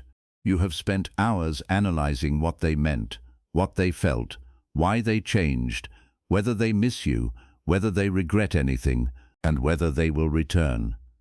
Imagine what could happen if you gave some of that attention back to yourself.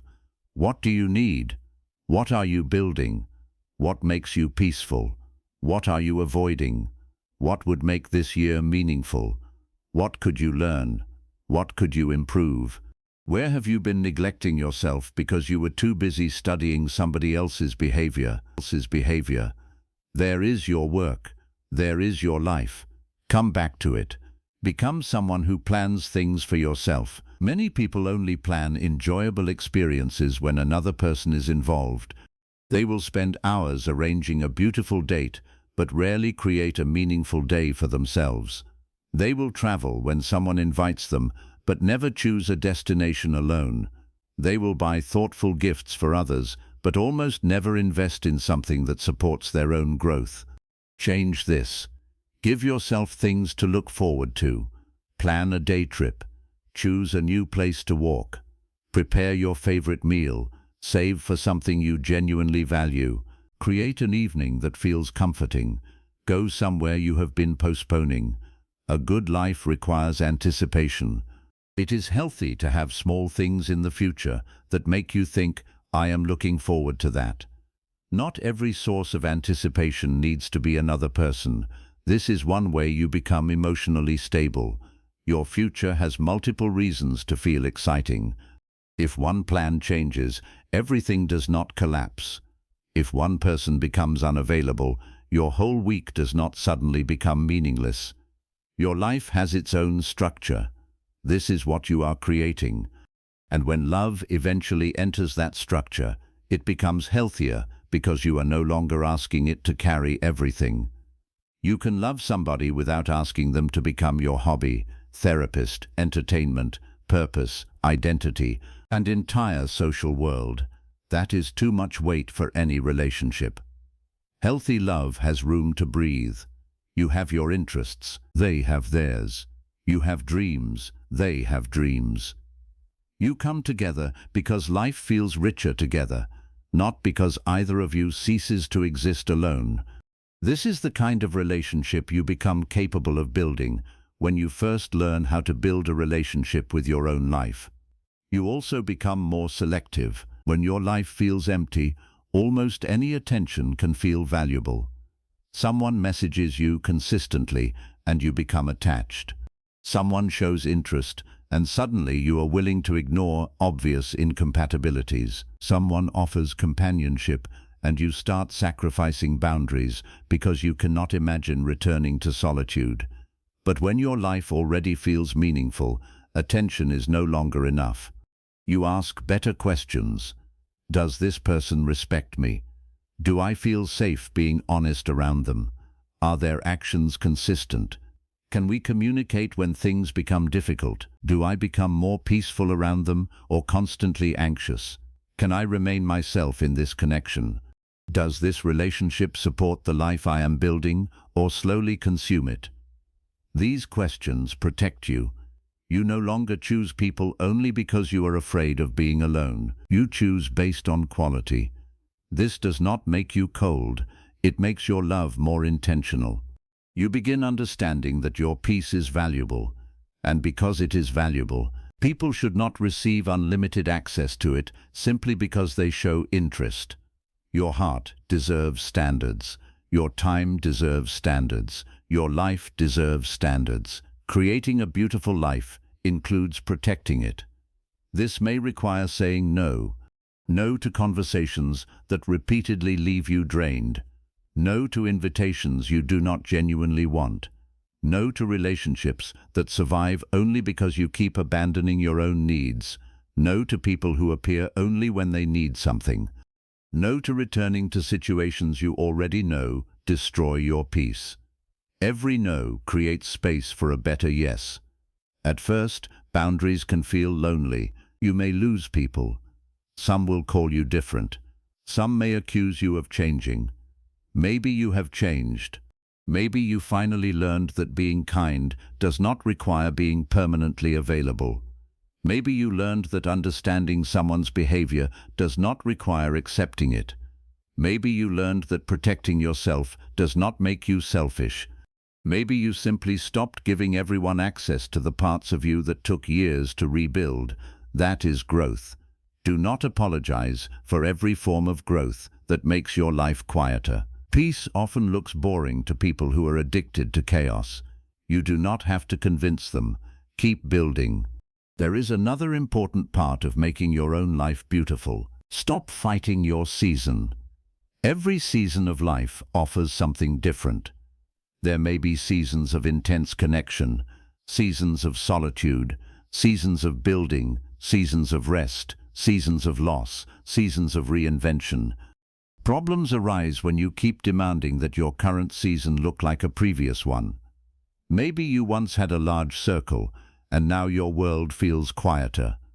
Maybe you once shared every evening with someone, and now you eat dinner alone. Maybe you once knew exactly what you wanted, and now you feel uncertain.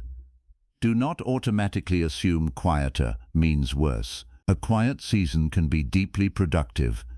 You may finally hear your own thoughts. You may discover what was exhausting you. You may become more disciplined. You may build something that would have been impossible when your attention was constantly divided.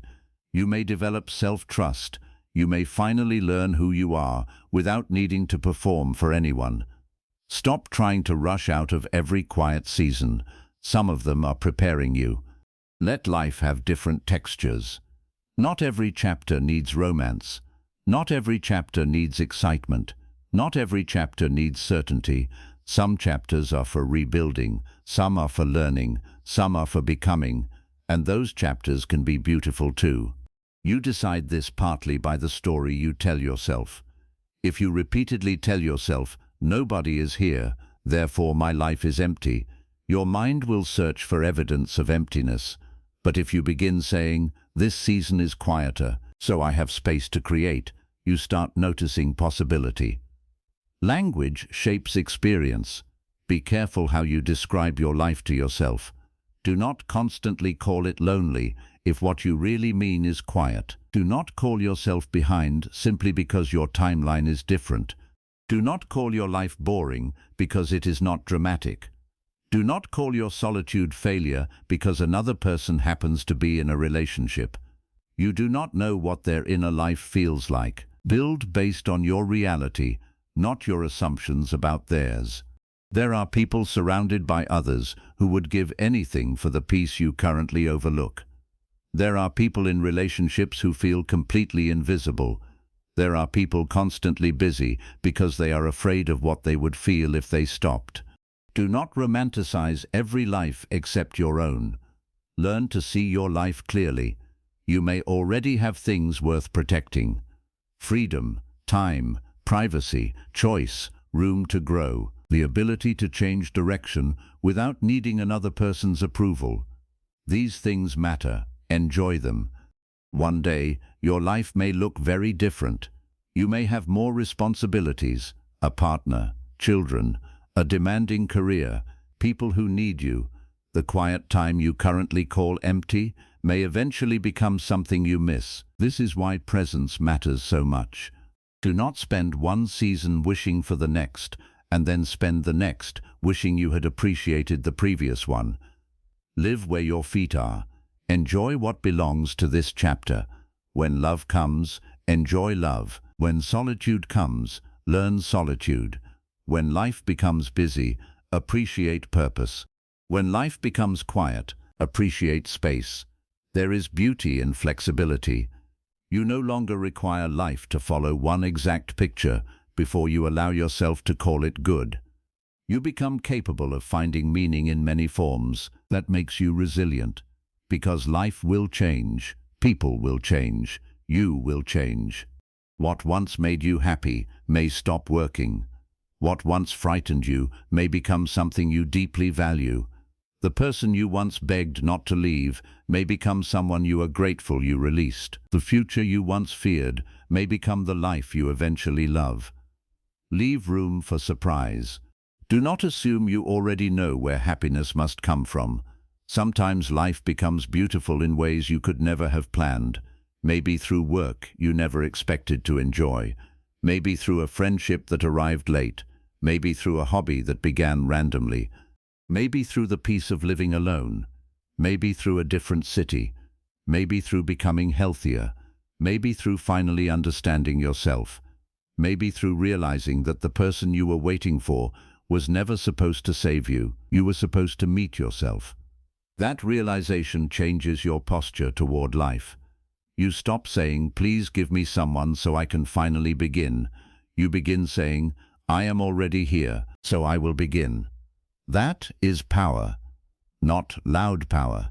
Not the kind you need to announce. It is quiet power. The ability to wake up and create something good out of the day available to you. The ability to recover after disappointment without becoming bitter. The ability to love without clinging. The ability to let someone go without letting your entire identity leave with them. The ability to walk into your own home and feel safe with yourself. The ability to sit alone and not immediately feel abandoned. These are achievements. Do not underestimate them. There was probably a version of you who could not imagine reaching this point.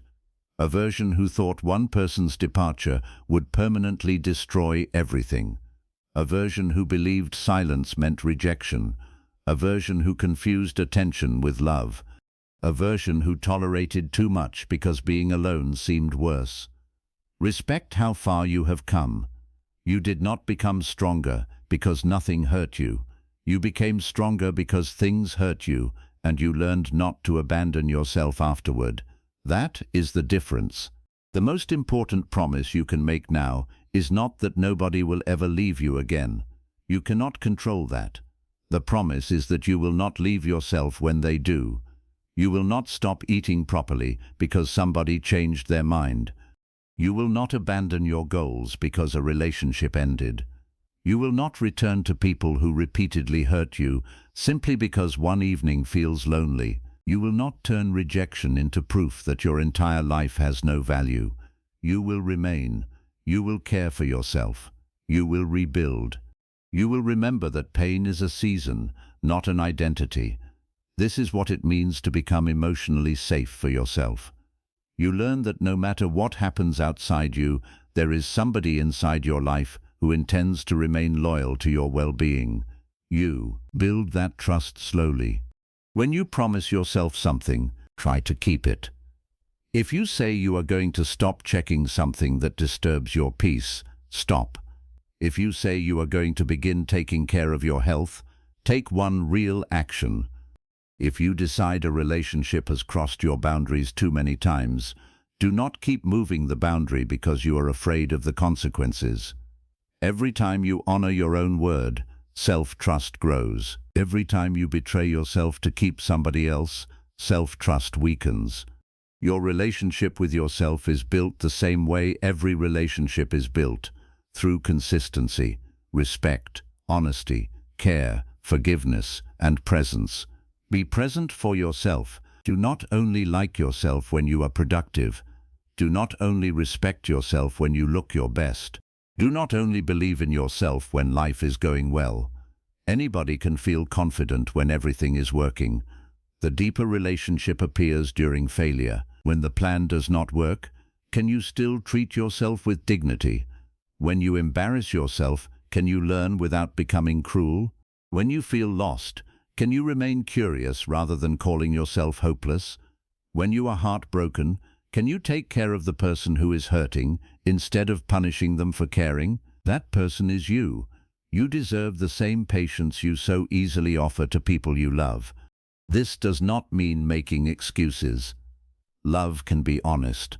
You can tell yourself, that was not good enough, I need to do better, without adding, I am worthless. You can admit that you made a poor decision without turning it into an identity. You can change without hating the version of yourself who did not know better. Beautiful lives are built by imperfect people who learn. Give yourself permission to be one of them. Then stop treating happiness like something you must earn after enough suffering. There is no prize for being miserable longer than necessary. If something good happens, enjoy it. If you laugh after heartbreak, do not feel guilty. If a peaceful day arrives sooner than you expected, accept it. You are allowed to heal. You are allowed to enjoy yourself again. You are allowed to become someone who does not constantly carry old sadness just because the sadness once felt important. Healing does not betray your past. Moving forward does not erase what mattered. It simply means your life is continuing. Let it. There are still parts of you that have not been introduced to the world. Strength you have not needed yet. Creativity you have not explored. Places you have not stood. Ideas you have not discovered. Books you have not read. Songs you have not heard. Conversations you have not had. People you have not met. Versions of happiness you cannot currently imagine. Do not close your future because one chapter disappointed you. You have no idea what may still be waiting. But do not live only for what is waiting either. That becomes another form of postponement. Live today. Make this day better where you can. Maybe all you can do is clean one corner of your room. Do it. Maybe you can take a 20-minute walk. Do it. Maybe you can call someone you care about. Do it. Maybe you can read 10 pages. Do it. Maybe you can finally begin the project you keep thinking about. Begin badly. Maybe you need rest. Then rest without turning rest into self-hatred. A beautiful life is not created through one perfect decision. It is created through hundreds of small acts of attention. This is why waiting for a dramatic transformation often keeps people stuck. They imagine one day everything will change, but most change happens quietly. One morning you wake up slightly earlier. One evening you choose not to reply. One weekend you go somewhere alone. One month you save a little money. One day you realize you have stopped checking whether somebody misses you. One conversation you finally say no. 1 year later, your entire life feels different. Small choices accumulate. Become careful about the choices you repeat. Your habits are building your emotional home. Make it somewhere worth living. And please understand this. Becoming the reason your own life feels beautiful does not mean refusing love. It means becoming capable of receiving love without needing it to rescue you. There is a tremendous difference. You can still want someone. You can still dream of companionship. You can still hope for a relationship that feels safe, warm, honest, and lasting. You can still imagine sharing your life with somebody. Nothing about emotional independence requires you to stop desiring connection. It simply means you no longer tell yourself that, until that connection arrives, your life is incomplete. You are already living. You are already worthy. You are already capable of experiencing joy. Love can come and expand that joy, but it does not have to create it from nothing. That is the healthiest place from which to love. You meet someone and you do not think, finally, my life can begin. You think, I already have a life I value. Let us see whether we can build something beautiful alongside each other. That is different energy. There is less fear, less desperation, less willingness to tolerate disrespect, less obsession with controlling the future. You can appreciate what is happening without constantly gripping it, because you know that even if life changes, you still have yourself. You still know how to begin again. This is the confidence you have been building through every chapter. You learned not to wait for someone else to complete you. You learned to let people leave without allowing your heart to become your enemy. You learned to notice beauty in quiet days. You learned to create a life worth returning to. You learned that your worth does not depend on who chooses to stay. You learned how to feel at home in your own company. You learned how to release people without surrendering your peace. Now all of those lessons meet here. Become the reason your own life feels beautiful, not the only reason. You do not need to isolate yourself from everyone and claim you need nobody. That is not the lesson. The lesson is that your happiness should have roots inside you as well as branches connecting you to others. Roots matter because branches can break. Seasons change, people move, relationships transform, but when your roots are strong, you remain standing. You may bend, you may hurt, you may need time, but you do not disappear. Build roots in your values, in meaningful work, in your relationship with yourself, in curiosity, in gratitude, in healthy routines, in people who genuinely care for you, in a sense of purpose larger than one relationship. The larger your foundation becomes, the less likely you are to collapse when one part of life changes. This is not emotional distance. It is emotional architecture. You are building a life with more than one support beam, and that gives you freedom to love people without turning them into something they were never designed to be. You can stop demanding forever from every beautiful moment. Some moments are beautiful because they happen once. Some people are valuable because they teach you something. Some relationships succeed by changing you even if they do not last. Not everything that ends was a mistake. Some things complete their purpose. When you understand this, endings become easier to respect. You no longer need to rewrite every memory as a failure simply because the future changed. You can say, "That was beautiful while it was here." Then continue. You can say, "I loved that person." Then continue. You can say, "I wish it had ended differently." Then continue. Continuing is not coldness, it is life. The river does not stop flowing because something beautiful stood on its bank for a while. Neither should you. Carry what was useful. Release what is heavy. Keep moving.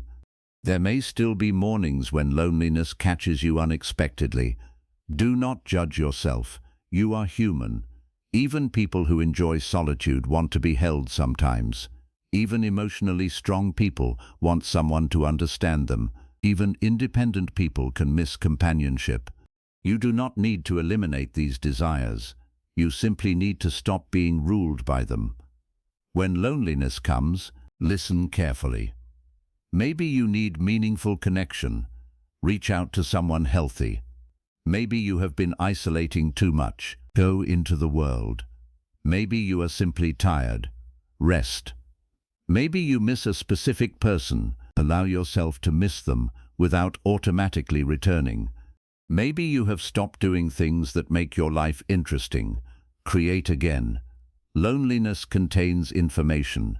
Do not always interpret it as an instruction to find a relationship immediately. Sometimes it is asking you to reconnect with life itself. Do that first. Call a friend. Visit family. Join something. Learn. Walk. Create. Serve. Participate. The world is much larger than romantic love. Connection has many forms. A meaningful conversation can nourish you. Helping someone can make you feel useful. A shared laugh can remind you that joy is still close. A community can give you belonging. A hobby can connect you with people naturally. Do not reduce all human connection to one person staying forever. Your life can contain many kinds of love: friendship, family, mentorship, community, compassion, respect, kindness from strangers. the love you develop for your own life. Let yourself receive all of it. This makes you richer emotionally. No single relationship needs to carry the entire burden of belonging. And there is one final lesson you must remember. Nobody is coming to live your life for you. People can support you, encourage you, love you, guide you. But eventually, you must wake up and make the decisions. You must choose whether to stay trapped in old stories or build new ones. You must choose whether to keep checking the closed door or walk toward what is open. You must choose whether to spend another year waiting or begin creating. This responsibility may feel frightening at first, but it is also freedom, because if you are responsible for creating much of the emotional quality of your life, then you also have power. You may not control who stays, but you control how deeply you abandon yourself when they leave. You may not control every loss, but you control whether loss becomes your permanent identity. You may not control whether today goes according to plan, but you control whether you notice anything worth appreciating inside it. You may not control how people see you, but you can decide what kind of person you become. That is where your power lives, not in controlling everyone around you, in becoming someone whose inner life is not easily taken hostage by them.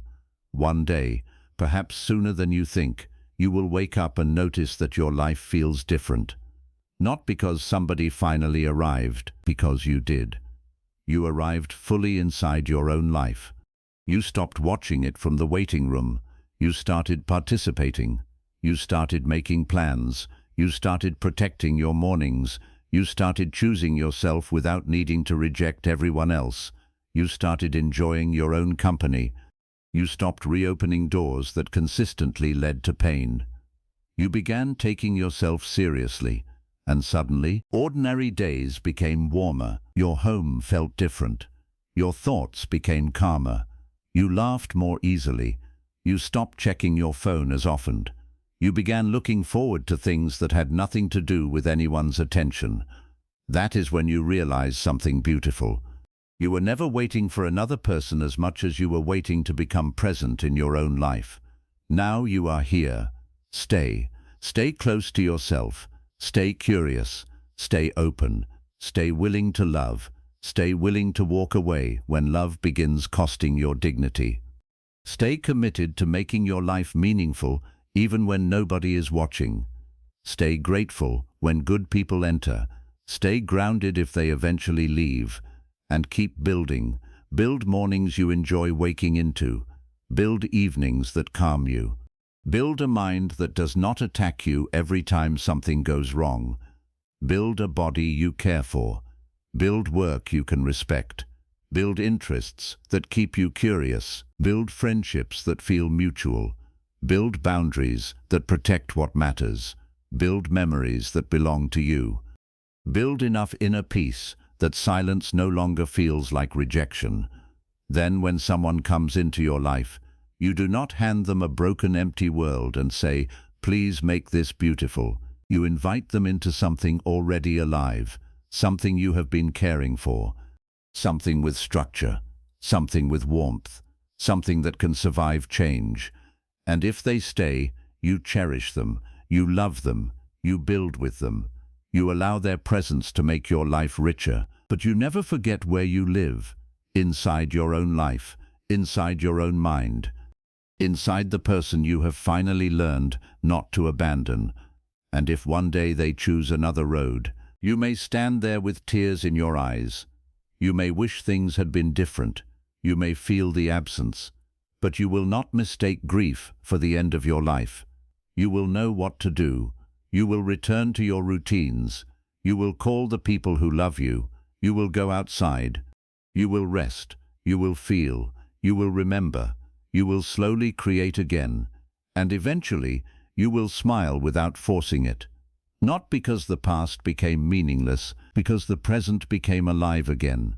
This is the art of enjoying life. It is not the art of never needing anyone.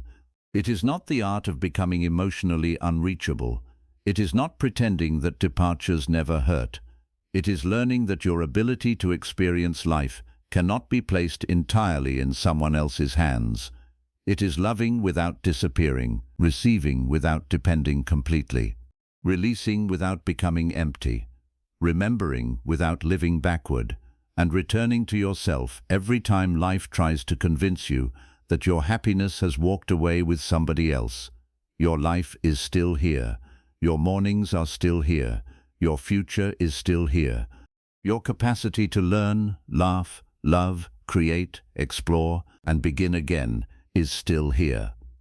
Do not overlook all of that because someone did not stay. People are chapters. You are the life continuing through them. Some chapters will be unforgettable. Some will hurt. Some will end too early. Some will surprise you with how long they last. But no single chapter gets to decide whether the whole book is beautiful. You do, through the way you continue writing. So write well. Fill the next pages with things that make you proud to have lived them. Take the trip. Start the project. Read the book. Have the conversation. Protect your peace. Love people while they are here. Release them when they are gone. Laugh loudly when life gives you something funny. Rest when life becomes heavy. Begin again whenever you need to. There is no shame in beginning again. Some of the most beautiful lives are built by people who had to begin again many times. And one day, after enough beginnings, you may finally understand that happiness was never hidden in the person who promised to stay forever. It was hidden in your ability to keep finding reasons to love being alive. With people, without people, in loud seasons, in quiet ones, in love, after loss, when everything is clear, and when you are still discovering what comes next. That is freedom, that is peace, that is maturity. And that is when you finally stop asking someone else to become the reason your life feels beautiful, because you have become part of that reason yourself. Maybe the greatest peace in life is not knowing that everyone you love will stay. It is knowing that even if some people leave, you will still know how to stay with yourself. You will still know how to wake up and find something worth appreciating. You will still know how to build, how to grow, how to laugh, how to begin again, and how to create beauty from ordinary days. You will still know that your worth does not disappear when someone stops choosing you, and your future does not become empty because one chapter has ended. Love people deeply while they are here. Appreciate the moments they give you. Create memories. Be present. Be kind. And never become afraid of connection. But do not hand anyone the responsibility of making your entire life worth living. Because people may change, seasons may end, and some empty chairs may never be filled again in the same way. And that is okay. Your life can still be full of purpose, full of curiosity, full of peaceful mornings, meaningful work, quiet laughter, new places, unexpected friendships, and versions of yourself you have not even met yet. So stop waiting for someone to stay before you allow yourself to live beautifully. The next chapter is already here, and this time do not ask who will walk through it with you. Ask yourself something better. How beautiful can I make this life while I am still here? Then go live the answer.